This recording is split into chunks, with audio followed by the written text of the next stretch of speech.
하나님 주시는 말씀 같이 보겠습니다. 시편 121편 1절부터 8절인데요.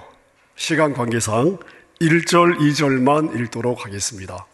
시편 121편 1절, 2절 우리 한음성으로 함께 읽겠습니다. 내가 산을 향하여 눈을 들리라. 나의 도움이 어디서 올까? 나의 도움은 천지를 지으신 여호와에게서로다. 아멘. 이 말씀을 가지고 우리 나 목사님 나의 도움이 어디서 올꼬라는 제목으로 우리 귀한 말씀 증거해 주시겠습니다. LA 한인타운도 있고 또 이렇게 정말 재미있는 사회인데 또 한편으로는 피곤한 사회이기도 한데 이런 그 푸른 초장과 쉴만한 물가 같은 이런 교회에 또 여러분들을 불러주신 하나님께 감사드리고 또 우리 한국인들이 계시는 곳곳에 이런 좋은 교회들이 있다는 것이 정말 우리한테 얼마나 큰 축복인지 지금은 잘 모르는데 하나님 나라 가서 더욱 더 새하늘과 새 땅에 가서 더욱 느끼게 되실 줄 믿습니다. 그런데 하나님께서 감사할 것 천국에서 하지 말고 이곳에서 해라. 또 순종할 것 천국에서 하지 말고 이곳에서 해라. 거기는 순종이 안 돼서 내가 기도 제목이 있습니다. 그렇게 할 자리가 아니거든요. 거기서는 뭐 기도 제목들이 거의 없어요. 보니까 요한계시록 22장 1절에 4절을 보면 더 이상 저주가 없고 보좌에 앉으신 하나님과 어린 양이 계시더라 그래요.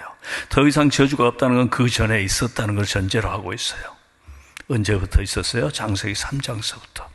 그래서 저주에서 하나님이 인간으로 말미암아 인간의 죄로 말미암아 땅을 저주하셨더라 그랬어요. 땅은 인간의 삶의 공간입니다. 마치 우리 집과 똑같아요. 그 집을 저주하면 집이 저주를 받는 게 아니라 사람이 저주를 받죠. 그래서 땅이 하나님께 저주를 받았는데 땅은 피곤하지 않아요. 땅은 아무렇지 않아요. 저주를 받아도 문제는 땅 위에 몸을 두고 사는 우리가 아담의 후예들이 창세기 4장서부터 계속 탄식이라는 단어로 저주의 결과가 탄식이라는 단어로 또 하나님 앞에 심판이라는 단어로 무거운 짐을 지고 살 때 노아라는 이름이 창세기 5장에 처음 등장합니다. 노아. 그럼 노아의 아버지는 누구냐면 라멕인데 보통 부모들이 자녀의 그 이름을 지을 때 다 좋은 이름을 짓거든요. 좋은 이름을 지은데 자녀의 생애를 위해서 나는 힘들었지만 네가 잘 살기 위해서 내가 복받기 위해서 다 짓는데 노아의 아버지 라멕은 자기가 쉬기 위해서 지었어요.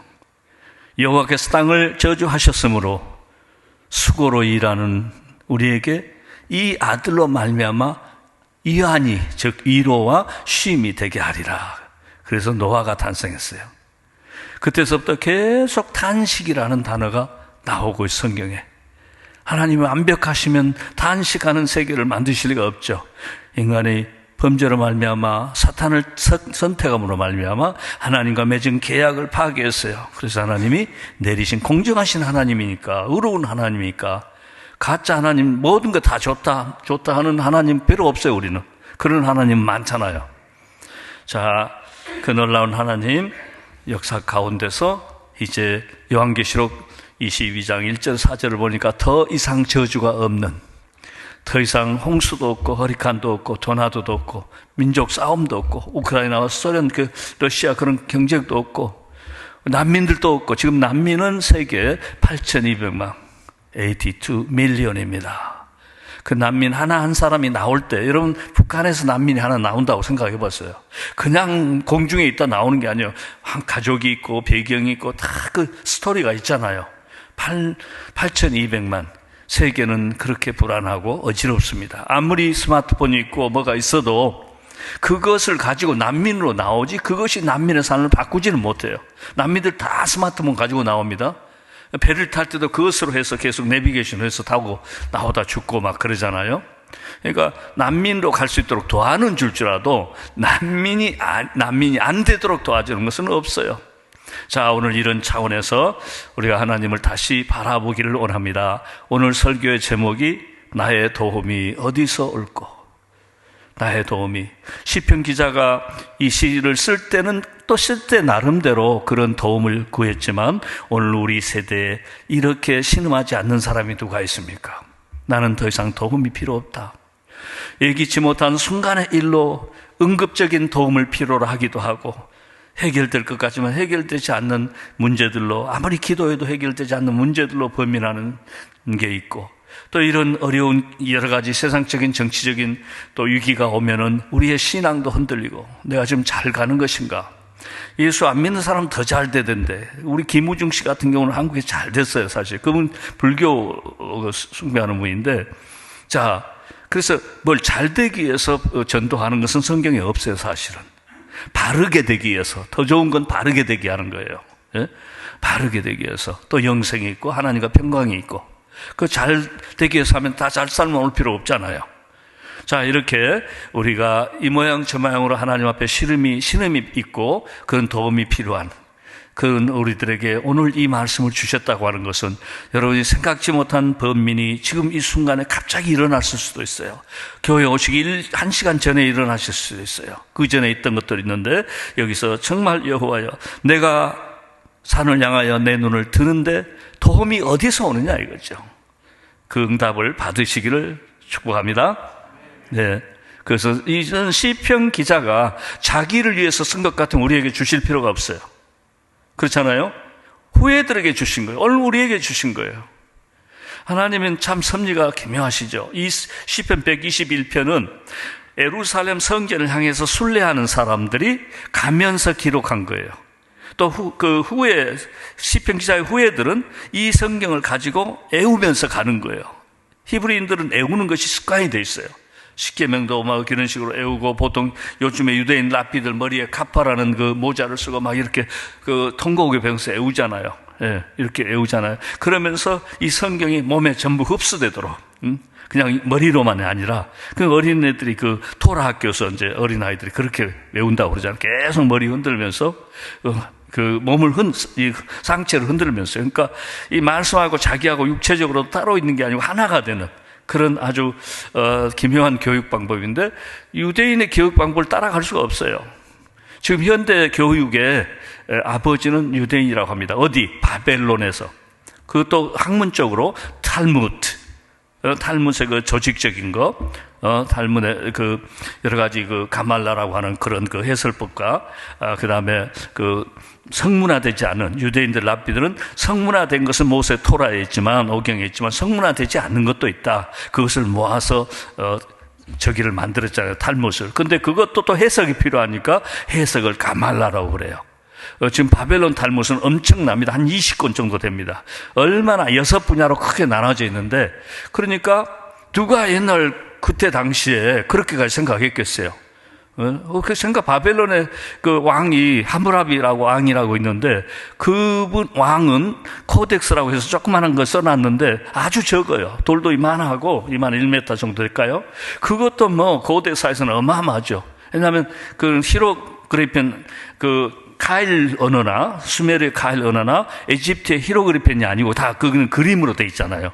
여기는 문장으로 돼 있으니까 어마어마한 거죠. 근데 그거는 성경에 비하면 몇 백만 분의 1도 안 되는 거예요. 성경은 리터러니까 문법으로만 봐도, 구문으로만 봐도 비교할 수가 없죠. 내용 다 놔두고.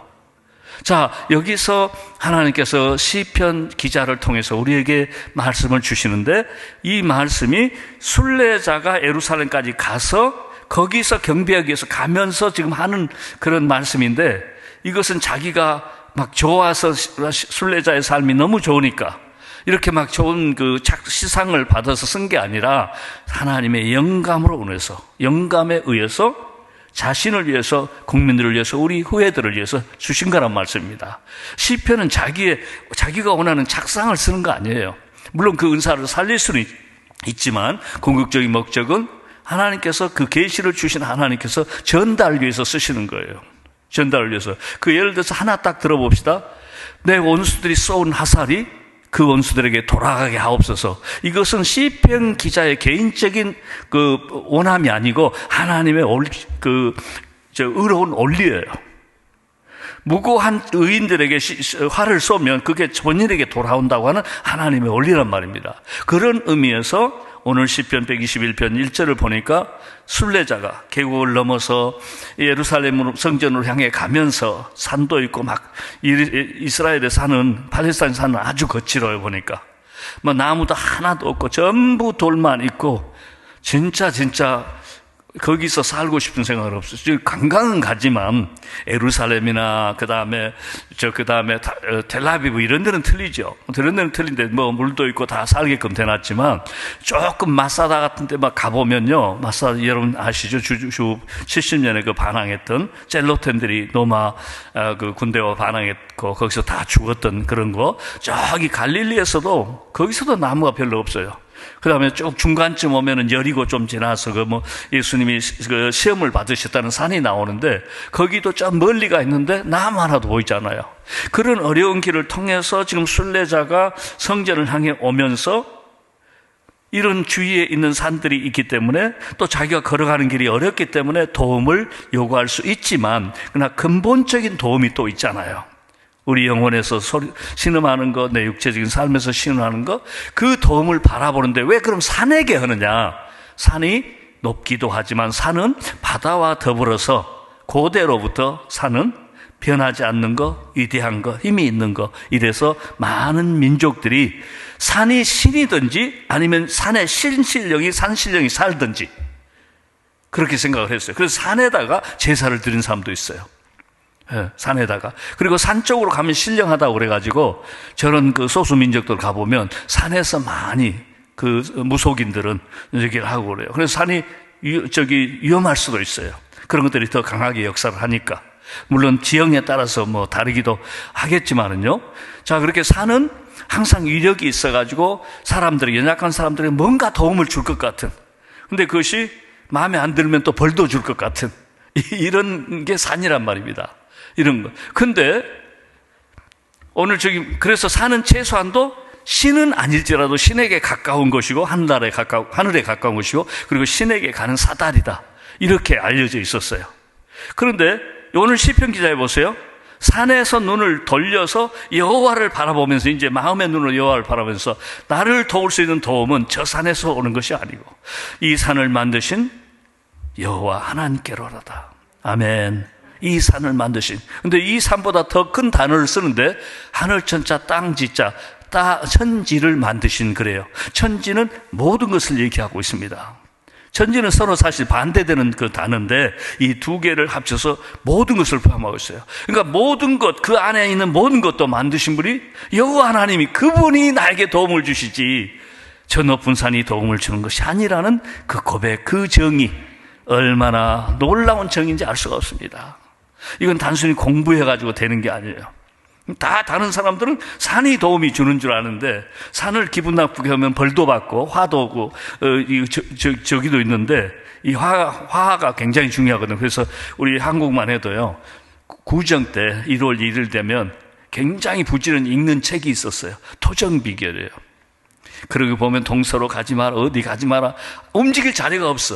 뭐 여기 가지 마라, 저기 가지 마라, 이사를 이때 하지 마라, 저기 마라. 그러니까 또 그것도 또 그 의역을 본인들이 읽는 사람이 다 해가지고 이걸 이렇게 해석해야 되는지 저렇게 해석해야 되는지. 그런데 이런 데서 산이 중요한 역할을 한단 말입니다. 나무 하나도 중요한 역할을 한단 말입니다. 그런데 여기서 딱 돌아서 가지고 아니야, 저게 아니야, 천지를 만드신 여호와 하나님께로부터 나의 도움이 오는 거라고 선포하는 것은 개인의 생각일 수도 있지만 하나님께서 시편 기자를 통해서 우리에게 주시는 계시의 말씀입니다.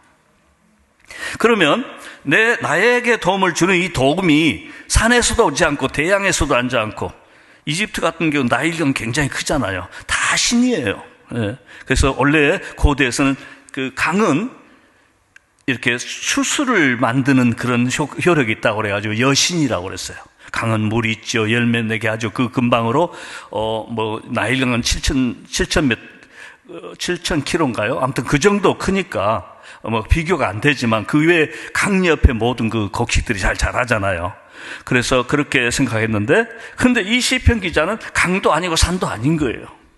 그 강과 산을 만드신, 천지를 만드신 여호와 하나님께로부터 도움이 오는 거예요. 그렇다면 이 시편 기자는 더 이상 여호와 하나님 외에 다른 데서 도움을 필요로 하지 않는 겁니다.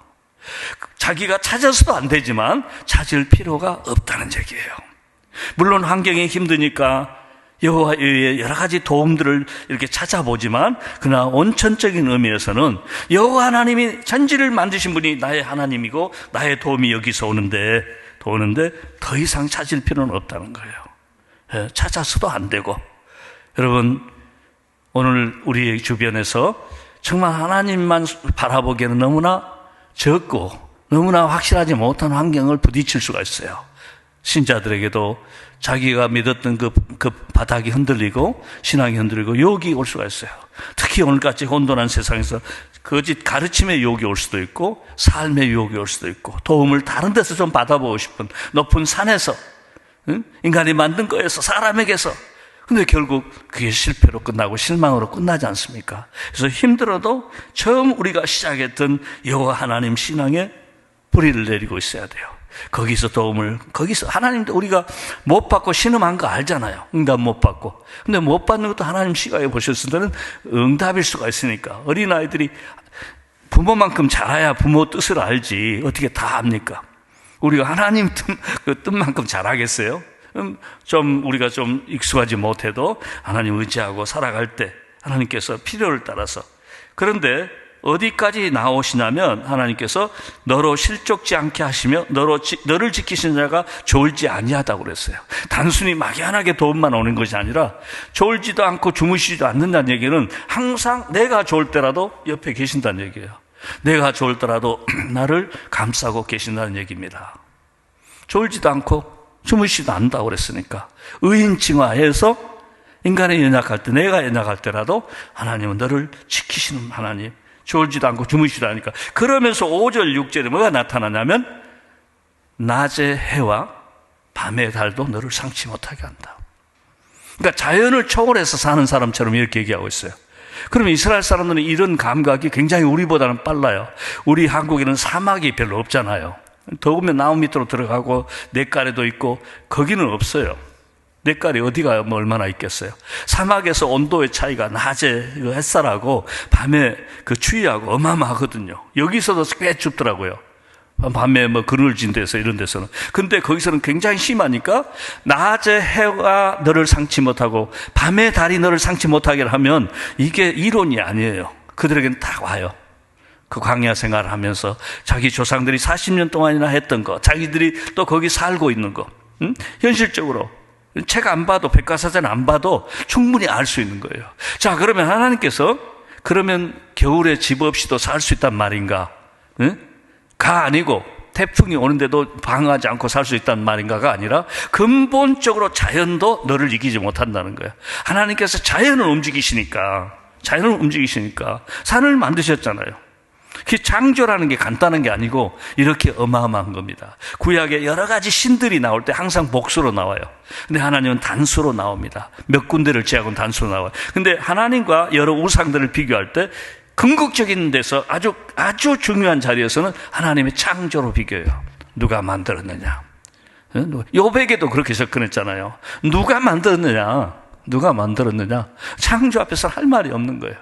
할 말이 없어요. 하나님은 만들기만 하신 것이 아니라 구조를 보시고 만드시고, 구조를 보시고 스트럭처가 있게 만드셨죠? 그 다음에 만드신 것을 운행하시는 분이에요. 만들어만 놓고 놔두시는 게 아니에요. 우리는 이미 존재해 있는 것을 가지고 만들죠. 책상이나 의자를 만드는데 하나님은 무에서 만드신 분 아닙니까? 예? 그런 하나님이 영적으로도 역사를 하시잖아요. 영적으로도 누구든지 그리스도 안에 있으면 새로운 피조물이, 옛것은 지나가서 새로운 피조물이 되었다 할 때 새로운 피조물이라는 단어가 히브리어에서 처음 하나님 천지를 창조하시다 바라라는 단어하고 똑같아요. 그러니까 하나님이 우리를 그리스도 안에서 새로 만드실 때 우리가 도와드려서 만든 분이 아니에요. 영적으로 우리는 죽어 있었어요. 죽어 있는데 어떻게 도움도 없습니까? 우리는 사단의 소속이었고 영적으로는 죽어 있는데 우리가 도울 수가 없어요. 그 하나님이 우리의 도움 없이 만드셨어요. 도움을 또 필요로 하지 않으셨어요. 다만 우리는 그걸 받은 겁니다. 자, 여기서 낮의 해가 너를 상치 아니하며 밤의 달도 너를 해치 아니하리라. 이런 하나님의 온전하신 책임, 처음과 끝을 다 책임지신다고 하는 그 하나님, 정말 놀라운 고백, 이렇게 대하게 우리가 정말 이런 글을 읽을 수도 없는 자격이 있잖아요. 우리는 못 읽었잖아요. 이런 것이 있어도 이해도 못했지만 함부로 손도 못 대죠. 감히 진리의 하나님 말씀, 천지를 창조하신 하나님 말씀 우리가 막 함부로 읽겠어요? 근데 그걸 읽을 수 있는, 그걸 사모하고 사랑하고 좋아하고 그대로 살 수 있는 특권을 우리에게 주셨습니다. 우리에게 정말 늦든 빠르든 언젠가 적고 큰 여러 가지 속성은 다르겠지만 누구에게나 신음하는 그 음성이 있을 수 있습니다. 나의 도움이 어디서 오냐? 이렇게 생각지 않은 이런 일이 일어나는데 하나님 어떻게 역사하실까?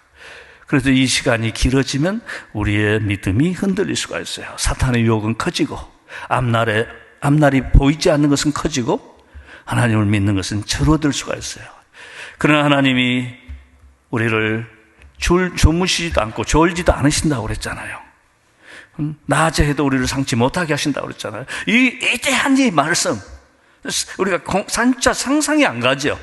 지금 상상이 안 가네요. 그런 말씀 우리를 책임지게 만들어 주시는 거예요. 우리를 책임지신다고 하는 거예요. 자연 공간을 통해서 우리를 교육하는 재료로 지금 사용하고 계시는 것입니다. 그래서 이런 환경이 자꾸 이런 바이러스도 있고 정치적인 어려움도 있고 지금 세계에서 8,200만의 그 난민이 있다고 하는 것은 세계가 그만큼 불안하다는 얘기예요. 더 생길 수면 생겼지 줄어들더나 다 과학이 발달하는데 이렇게 난민은 발생하고 있어요. 그러니까 종교적인 분쟁, 정치적인 분쟁, 뭔가 이렇게만 단순히 먹기 위해서만 움직이는 게 아니에요. 뭔가 세상은 지금 어려움을 겪고 있는데 이것이 선교의 기회가 될 수 있어요. 그래서 지금은 난민 선교, 옛날 메가 불안이 있을 때는 종족 선교, 피플 선교다 막 그랬어요. 그것도 틀린 말은 아닌데 지금 시대적으로 그러니까 82 밀리언이니까 생각해 보세요. 그 사람들이 지금 움직이고 있단 말입니다. 집을 떠나서. 그럼 다 그분들은 스토리가 있단 말입니다. 어디선가 스토리가 있어서 움직이는데 그렇다면 우리가 살고 있는 세상이 지금 얼마나 불안한가? 바이러스 놔두고도 얼마나 불안한가? 이런 것들을 충분히 우리가 알 수 있는 그런 환경에서 이렇게 살아가고 있습니다. 그런데 하나님의 말씀 대신에 산과 들에서 도움을 구했던 그런 생활이 개인에게도 올 수 있고 집단으로도 올 수 있어요. 그래서 대표적인 그 집단은 민족 단어는 이스라엘을 생각할 수 있어요. 이스라엘은 하나님이 그렇게 은혜를 베푸셨지만 사사 시대 때부터 이미 흔들리기 시작했어요. 말씀을 벗어나기 시작했어요. 그리고 말씀을 벗어나니까 뭐가 보여요? 이웃 동네 잘 사는 나라들이 보이는 거예요. 거기는 우상을 섬기는데 그래서 거기서 나온 게 우리도 우리 손으로 왕을 뽑게 해 주십시오. 그래서 우리도 우리 이웃처럼 잘 살게 해 주십시오. 그런 어려움을 겪다가 결국 솔로몬 왕 시대, 아들 시대 때 나라가 분단이 됐고 분단된 큰 10지파는 없어져 버렸어요. 물론 바울 사도도 베냐민 지파입니다. 그러니까 지금 유다 지파는 예루살렘이 도시였잖아요. 우게는 사마리아였고 유다 지파에 유대인만 있는 게 아니라 다른 지파도 있어요. 바울 사도가 베냐민 지파였어요. 그러니까 베냐민 지파도 있고 다른 지파들이 현재도 있지요. 아무튼 크게 봐서 단위로 봐서는 북쪽의 히브리인들은 사라져 버렸어요. 다 그 많은 대다수가 지금 이슬람으로 살고 있어요. 무슬림으로. 이렇게 어려운 정말 비극이죠. 그 하나님 대신에 높은 산을 바라보고 이웃 땅을 바라봤을 때 이런 비참한 결과가 나오고 그 다음에 140년 이후에 북쪽이 주전 722년에 망하는데 이제 없어지죠. 나라 단위로서는 민족 단위로서는 140년 이후에 남쪽도 이렇게 해서 다니엘 이런 친구들과 더불어서 북쪽으로 전쟁포로로 잡혀가지 않습니까? 70년에 다시 와서 느헤미야와 에스라와 더불어서 좋은 출발을 하지만 알렉산더가 죽고 나서 그 후예들 프톨로마이오스와 그 다음에 셀루쿠스 왕조에 의해서 또 이스라엘은 엄청난 정말 그 고통을 겪고 예루살렘 성전이 짐승의 피로 더럽힘을 받고 이 성전 안에 제우스 상이 세워지는 때가 있었어요. 제우스는 그리스 12 올림포스 신 중에 아버지입니다. 그 제우스 형제도 12신 중에 많이 있고 형제, 그 다음에 자기 딸도 있고 거기서 아테네는 자기 딸이고 레아는 자기 딸이면서도 부인이에요. 근데 레아도 12신 중에 있어요. 근데 12신이 우리가 생각할 때는 신하지 그러지만 그때는 신하가 아니었어요. 소크라테스가 그 12신들을 모독했다고 해서 죽였어요. 약물로 죽였어요. 소크라테스가. 플라톤은 굉장히 마음이 아팠죠. 자기 스승이 죽으니까. 굉장히 스승을 존경했던 사람이에요.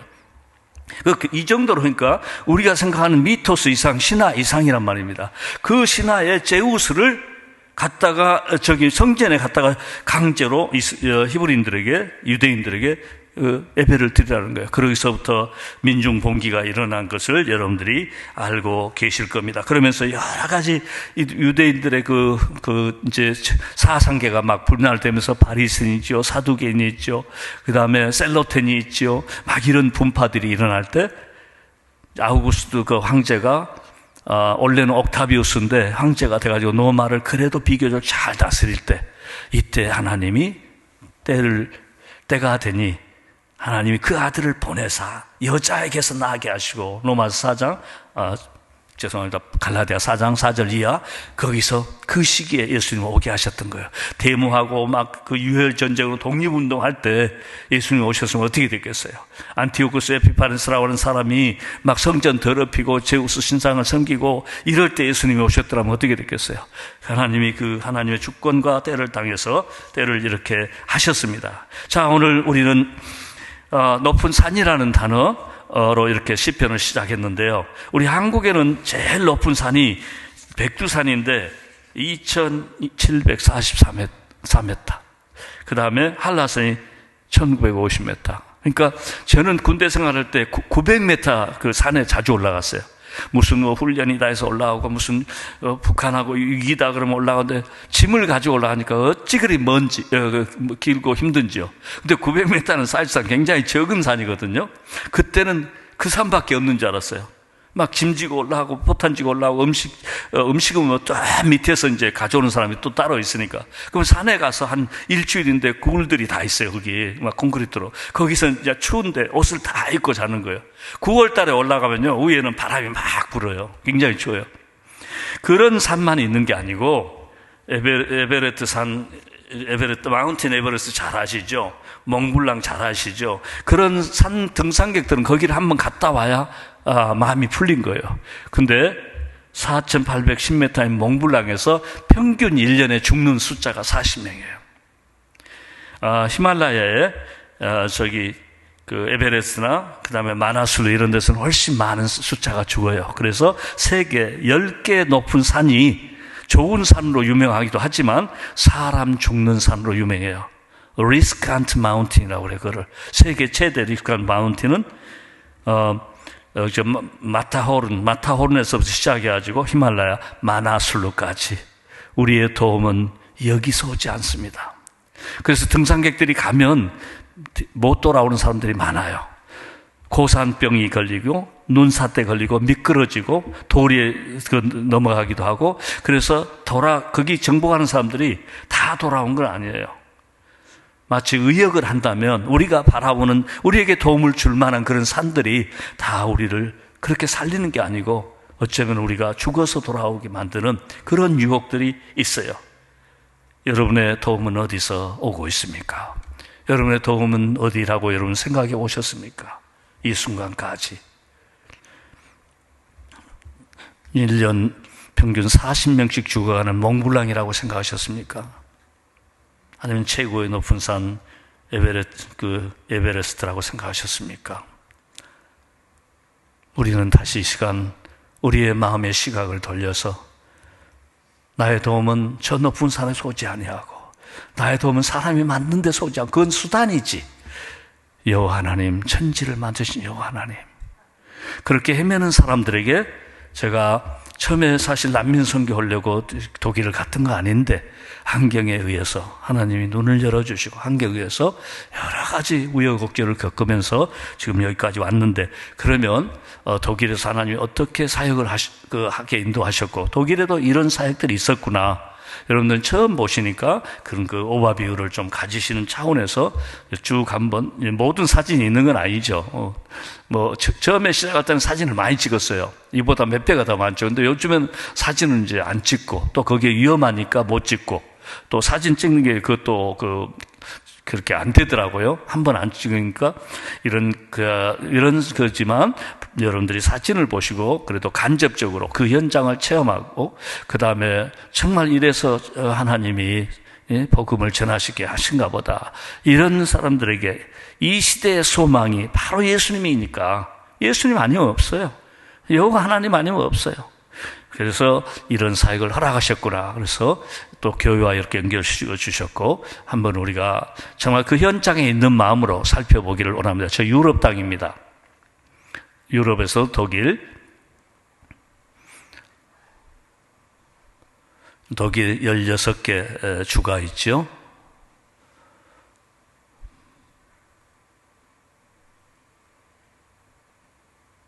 저하고 제 아내, 그 다음에 막내 아들이 사역에 함께 참여하고 있습니다. 난민 선교, 그 다음에 다민족 선교요. 또 물론 다민족은 독일 사람도 포함되고, 여기서 여러분들 피난민이라고 하는 단어를 아마 그 남미에서도 올라오니까 들으셨을 거예요. 그러나 중동 지역의 피난민하고는 좀 들리죠. 유럽하고. 이렇게 지중해를 통해서도 오는데 많이 죽고, 터키에서 막으면 지중해를 통해서 유럽으로 오려고 하고, 제일 먼저 오는 게 이태리인데, 이태리에 정착하기 위해서 온 게 아니라 독일이나 다른 데로 오기 위해서. 그래서 그 트럭 같은 데 숨어서 오다가 10명이 다 죽어 있고 그래요. 어떤 사람은 바퀴 잡고 한 나라를 지나가기도 해요. 속에 들어가서 밖에서. 박기우회라든가 이런데. 그러니까 거기는 죽느냐 사느냐를 거쳐서 온 거니까 난민들은 이렇게 보기에는 적용 같아도 생각이 다르죠. 그들은 이런 그 난민들이 있는 이런 수용소 여러 가지 그 형태의 수용소가 있는데 저와 제 아내가 상당히 초창기인데 아주 초창기는 아니지만 그런 했던 그런 것입니다. 저런 데는 또 귀신의 역사도 많아요. 원하지 않게. 민속 그 무슬림이 강하니까, 그런 촛불 켜놓고 하고, 그런 것도 많고요. 어느 난민수용소를 가니까, 거기 독일 그 하우싱을 관리하는 사람이 저를 좀 부르더라고요. 2주 전에 여기서 사람이 죽었는데 지금 사람들이 못 잔다는 거예요. 새벽 2시부터 4시 이런 식으로 되면. 왜 그러냐, 그러니까, 쟤들이 이상한 걸 보면서 집집마다 문을 두드리고 다닌다는 거예요. 그러니까 아이들이 못 자니까 그 이튿날 학교를 못 간다는 거예요. 그래서 자기들이 이슬람에게도 물어봤고 물어봤는데 저 사람을 못 찾았으니까 내가 와서 좀 해줄 수 있느냐. 그러면 복음 전하기 위해서 그렇다고 그래 갔죠. 근데 저는 좀 지혜가 없이 그냥 이렇게 입는 태도에서 성경만 들고 갔더니 그 주민들이 난리가 났어요. 왜 나한테는 물도 없이, 이슬람에서는 물도 없이 왔느냐, 가톨릭이나 정교에서는 이러면 그 성수 이런 것도 없고 연기도 없이 왔느냐. 한참 하다가 그분이 말려가지고 그래도 왔으니까 일단 놔두도록 나를 그 집 앞에 가서 내가 문을 열라고 그랬어요. 그리고 촛불 다 없애고 문을 열고, 기도를 한국식으로 못하니까 성경을 읽어서 예수님이 권세를 주시면 제자를 보내셨던, 그러고 나서 일주일에 가보니까 그게 사라졌대요. 이론이 아니에요. 물론 다른 사회에서도 이럴 수 있지만 그런 사회에서, 이런 난민 사회에서 그런 일들이 있을 수 있다는 겁니다. 여러 가지 이제 수용소 형태죠. 안에 들어가면 이런 데도 있고, 그러니까 체육관이나 이런 데 섰을 때 막 사람들이 급하니까 이제 저런 거 수용을 해가지고, 그럼 이제 불편하죠.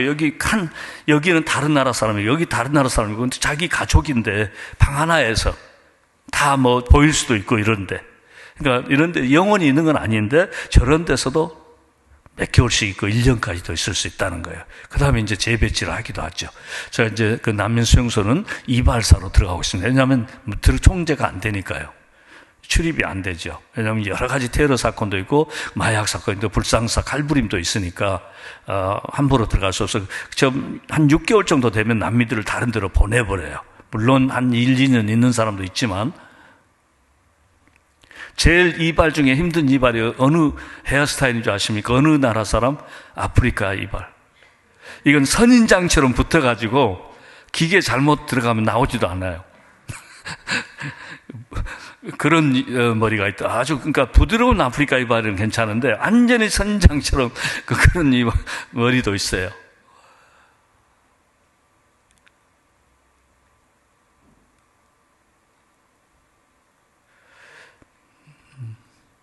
계속 이제 적극적 이제 꼴은 뭐냐면 말씀을 들어가는 거죠.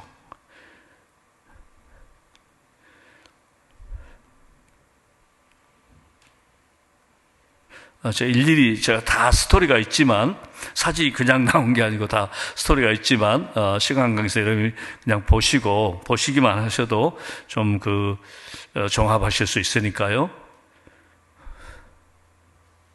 여기는 아주 이제 좀 정성을 들이는 음식으로 이제 섬기는 그런 자리고, 여기는 야외에서 불고기 하는 닭으로. 저 사람은 돼지고기는 안 먹어요.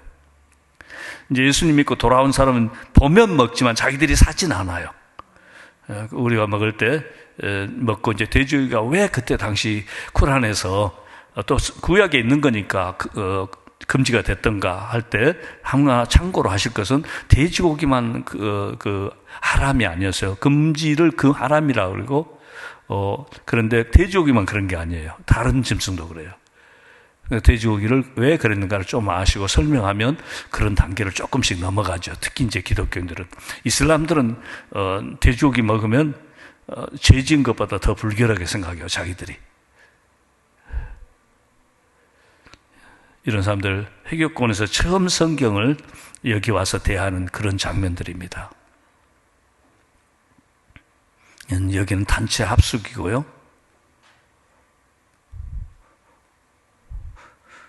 교재들을 이제 그 나라 아랍어나 페르시아나 다리나 아프간 이런 것들을 가지고 쓰지요. 말로만 가지고 안 되니까. 이 청년은 터키에서 온 크루드 청년인데 세례를 받고 싶은데 한밤중에 냇가에 갔으면 줄 수 없냐.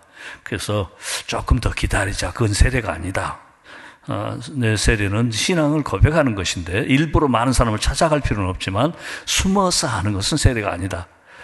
그런 경우가 있습니다.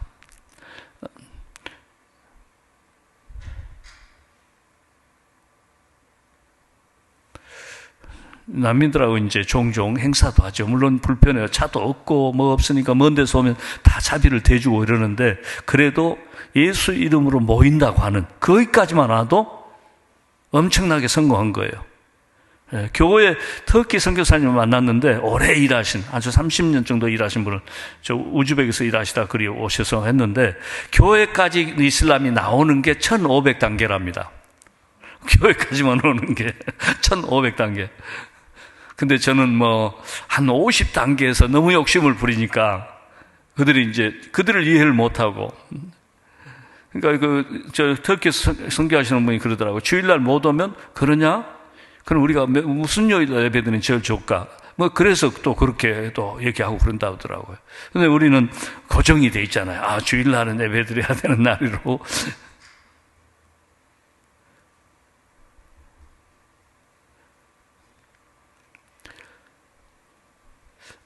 해결거리에서 돌아오지만 저들을 양육하는 데는 또 한 1500단계가 또 있는 것 같아요. 사람이 돌아오지만 생각과 문화가 옛날 것이 있기 때문에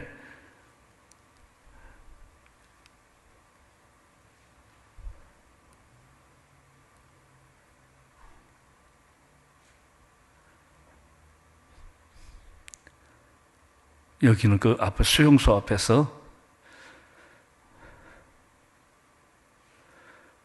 이제 단기 하루 학생들이 독일에 있는 프랑크푸르트에 있는 젊은 학생들이 당일 저기를 왔었던 거죠. 한 번 오면은 너무 좋아해요. 근데 문제는 한 번 와서 좋아하는 사람이 아니라 계속해서 인내하면서 와서 돌볼 수 있는 그런 사람이 필요하죠.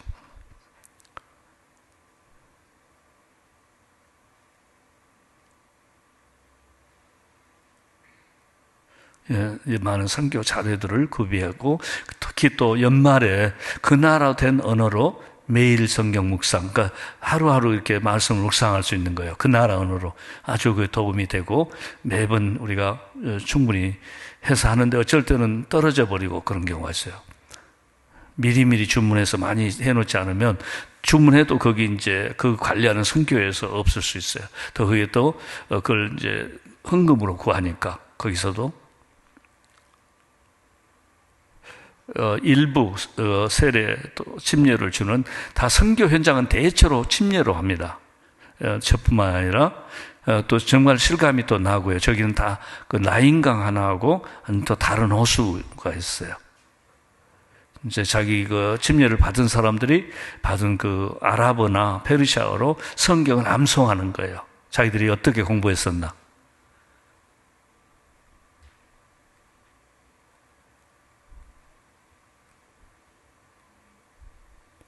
그 맨 아래에 있는 그러니까 좌측 할머니 있죠. 저분은 독일 분인데 저희 교회에 오셔가지고 그 뇌암 때문에 오셨어요. 뇌암 때문에 오셨는데 그래서 이대로 가면 수술해야 된다고 했는데 제가 한 3번 정도 기도를 했습니다. 좀 모여서 바로 앞에 나오도록. 왜냐하면 자기 신앙 고백이 있으니까 가능하면. 그렇지 않은 사람, 이슬람 같은 경우는 또 한쪽에서도 하지만 저분이 치료를 받았어요. 근데 너무 먼 데 사니까 교회를 계속 못 나오셔요.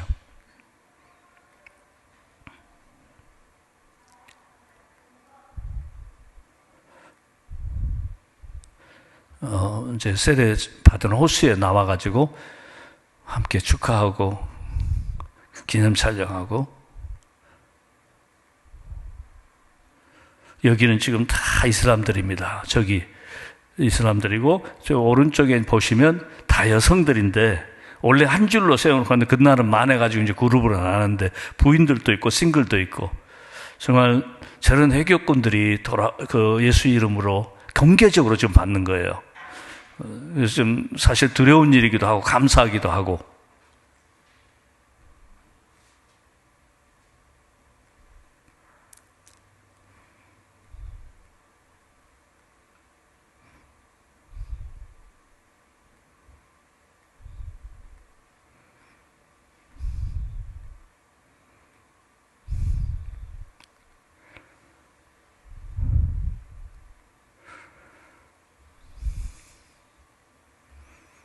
우크라이나는 제가 14년서부터 거기 두 학교의 교수로 그 사역을 해왔습니다.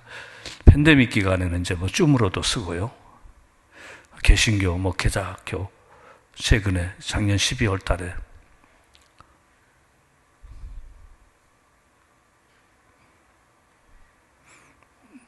이제 그 그림 위에 PPT 이후에요.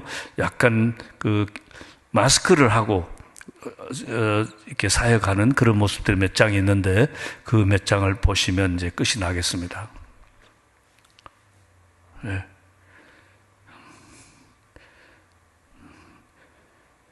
이 난민 이거는 팬데믹 기간 5가지 선교 전략은 한국에 있는 아세아 신학대학에서 저에게 요구한 거예요. 저기에게서 이 기간에 어떻게 하는 것이 제일 좋을까 해서 지금 그 원고에다 낸다고 해가지고 이제 움직이면서도 지금 볼 수 있으니까 캠프에서 가족이 보기도 하고 단체가 보기도 하고 여기는 이제 그룹별 줌 미팅 주중에 있었던 것들이죠. 그냥 저렇게 그 이슬람들이 성경이 있다고 그러니까 뭘 행사로 그냥 한두 번 참여는 되지만 저게 매주 목요일마다 있는데 정말 기도가 필요합니다. 이거 이제 그 개인적으로 굉장히 고난을 겪고 있고 부모가 돌아가셨다거나 삶의 절망이라든가 살고 싶지 않다거나 이런 걸 지금 그 찾아가서 아는 사람을 통해 찾아가는 거예요. 제가 함부로 못 찾고 알지도 못하고.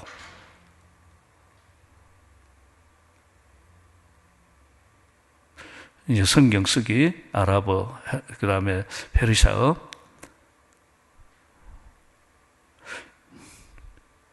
여기는 지금 저희들이 아주 적은 한 열 몇 평이나 될까, 그 평방미터로 하면 35에서 35 정도 되는 평방미터 그 적은 방을 얻었어요.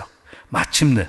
그 3개월 수리해가지고, 그것도 한 달에 얼마씩 내야 되지만, 그냥 공간이 없으니까, 저희 자체적으로 어떤 센터가 없으니까, 주일날은 시간제로 해서 빌려 쓰고, 저거는 이제 렌트를 했으니까 우리가 매일 쓸 수가 있죠. 근데 팬데믹 기간이라 매일 못 쓰고 있습니다. 한 35평방미터 정도 되는. 감사하죠. 한 3개월 저희들이 수리를 해가지고, 여기 아랍 청년들이 있고, 지금 아랍이라는 아랍 청년은 우리 곁을 떠나고 싶지 않은데 멀리 가버렸어요. 자기 숙소하고 직장 때문에. 이렇게 해서 주일날 음식을 나눠주고요. 들고 가도록 해주고.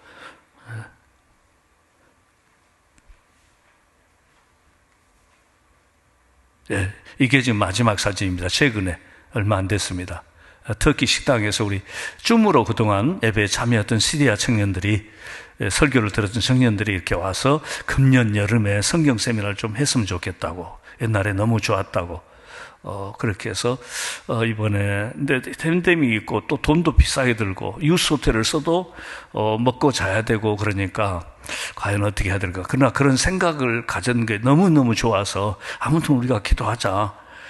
그러면 이제 예를 들어서 10사람 정도만 모아도요. 너무 많이도 모을 수도 없고, 또, 그게 또 허락도 안 되고, 이게 마지막입니다. 주여 탄식하는 영혼에게 복음으로 은혜를 베푸소서. 이 귀한 사역에 저는 부족하지만 정말 일부를 담당하고 있지만 사랑하는 LA 사랑의 교회에서 정말 푸른 초장과 실만한 물가에 있는 그 교회 같은 데서 여러분들이 저희를 위해서, 이제 유럽까지를 위해서, 독일까지를 위해서, 독일인들하고 세례받는 거 보셨죠? 독일인들도 암에 걸리니까 저한테 오더라고요. 정말 이 귀한 사역, 저를 보내놓고 뒤에서 후원하시고 기도해 주시는 여러분들, 또 귀하신 목사님 그 여러 가지 이런 훌륭한 영적인 전략에 의해서 이렇게 알게 되고 불러주신 너무너무나 감사합니다. 주님으로 승리하시길 바랍니다. 우리의 도움은 산에서 오는 게 아니라 천지를 지으신 여호와 하나님께로다. 아멘. 그분들은 보통 지금 신앙 고백을 하는 게 아닌데 나에게는 더 이상 다른 도움이 필요 없습니다. 찾아서도 안 되지만 도움이 필요 없습니다. 하나님만으로 만족합니다. 바로 예수님이 그렇게 사셨어요. 예수님은 복음서에서 150번이나 하나님을 향해서 아버지라고 그러고 50번은 My Father, 나의 아버지라고 그러셔요. 예수님은 아버지 한 분만으로 만족하셨습니다. 그분의 뜻을 이루기 위해서 오셨어요. 수가성 여인에게 대화를 하고 있어 제자들이 음식을 사와서 주님 드십시오. 우리들 음식 사러 보냈지 않습니까? 예수님께서 나는 너희들이 모르는 양식이 있어. 제자들이 깜짝 놀랐죠. 그러면 어떤 놈이 우리 앞에 선수 쳐서 예수님 갖다 드렸습니까? 나는 나를 보내신 이의 뜻을 이루는 것이 나의 양식이니라 그랬어요. 예? 요한복음 4장 35절 이하에서 그러셨어요. 보내다는 단어가 라틴어로 미시온입니다. 미시오. 보낸 단어는 보낸 분이 있어야 되고 보냄 받은 분인데, 보냄 받은 사람을 아포스톨로서 선교사라고 그래요. 예수님은 한 번도 아버지를 포커스에서 잊어버리신 적이 없어요. 모든 아버지 중심이셨어요. 마지막 자기의 생명도 아버지께 맡기잖아요. 누가 보면서 아버지 내 영혼을 아버지 손에 맡기나이다. 그 다음에 누가 보면 저기 산상 십자가에서 7가지 기도를 하시는 말씀을 하시는데 그 중에 절반이 기도예요. 엘리 엘리 라마 아사박타니, 나의 하나님 왜 나를 버리시나이까. 그건 아버지 중심이었죠. 오늘 우리의 삶이 다시 산에서 돌아와서 아버지 중심, 독생자 되신 예수 그리스도 왕 중에 왕이신 그분, 주인 중에 주인심한 우리 교회 머리 되신 에베소 1장입니다. 그 주님 안에서 행복한 삶을 누리시기 바랍니다.